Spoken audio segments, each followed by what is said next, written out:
situation. We just been out on these trails, and you know, we had a little bit of fun, did some fun stuff, but we really just wanted to get outside. But I just got to like let you guys know what I think some of your first mod dollars should go towards. I mean, I know lights are sick, all this other stuff is sick. Oh, I want whatever it is that you think you want. Please get a skid plate. Get a skid plate.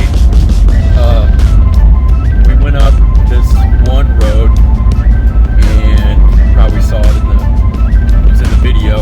I'm like 4 miles away from that spot, right? And I am still seeing oil slick on the road from somebody that was up there. I don't know what kind of car it was, but I could see there was a huge area where oil had started to spill. Somebody clapped out their oil pan up there, didn't have a skid plate up front, probably just banged the piss out of their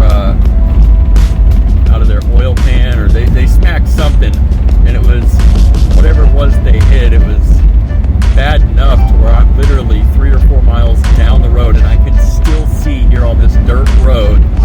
It's hard packed dirt, and I can still see all the oil that was continuing to come off of their car. If they'd have just like had a skid plate, probably wouldn't have mopped up their